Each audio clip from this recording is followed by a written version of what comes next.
Akkam nagaa jirtu har'a kan ilaallu daa'immaniif qaama sukkuumuu kan jedhudha. Beebii maasaaj.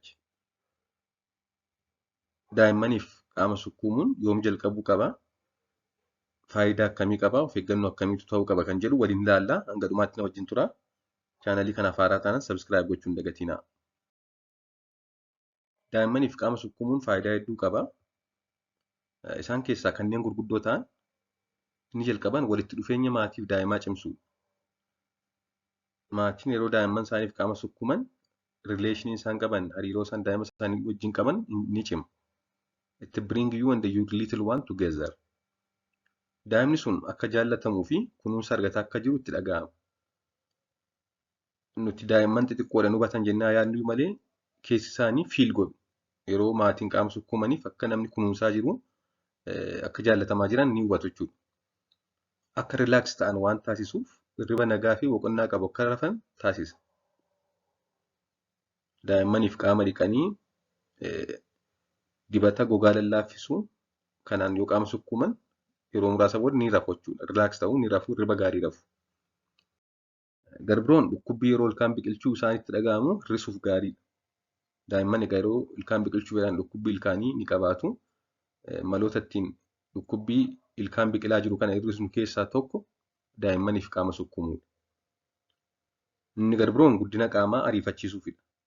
Ulfaatina qaamaa dabaluuf keessumaa daa'imman yeroo malee dhalatan kanneen yeroo dhalatan kiiloon isaanii xiqqaa ta'e akka ariitiidhaan dabaluuf ni gargaara.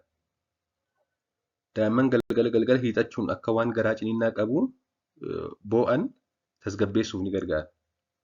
Daa'imman tokko tokko keessumaa umurii naannoo ji'a 2 ji'a 3 hiixatanii baay'ee kan boo'an jiru. Akka isa waan garaan ciniine jechuudha. Yeroo akkasii daa'imman akkasiif qaama sukkuumuun yeroo isaan boo'an sana osoo hin ta'in yeroo isaan nagaa jiran qaama sukkuumuun akka isaan hiixatanii hin boonye hir'isuuf ni gargaara. Kana malees qaama daa'immanii of eeggannoon sukkuumuun fayyummaa sirna dhiigaa fi sirna nyaata bulleessuu si'eessuuf ni gargaara. It stimulates circulatory and digestive system. Egaa sirna nyaata bulleessuu si'eessuuf waan gargaaru gogiinsa garaa fi garaa ciniinnaa daa'immanii hir'isuu, fooyyessuu fi akka garaachaa fi marrummaan isaanii keessa qilleensi hin baay'anne taasisuuf ni gargaara. Daa'imman akka isaan gogiinsa garaa hin godhanne, akka isaan garaa ciniinnaan hiixatanii hin boonye, akka isaan garaacha keessa qilleensi baay'atee ammaan bulgaafanne yookaan hin qarashaane gochuuf ni gargaara jechuudha. Daa'immaniif egaa qaama sukkuuman qaama daa'ima bakka hunda sukkuumuun gaariidha. Bakka tokko qofa osoo hin ta'in miila, harka, dugda, garaa, mataa bakka hunda sukkuumuufiin ni fayyada. Umurii kamirraa eegalamaa haala kamiin kan jedhuufi dhalatanii torban jalqabaa osoo hin sukkuumiin qaama isaanii qaqqabuun gahaadha. Torban jalqabaa sukkuumuun barbaachisu. Qaama isaanii qaqqabuun gahaadha.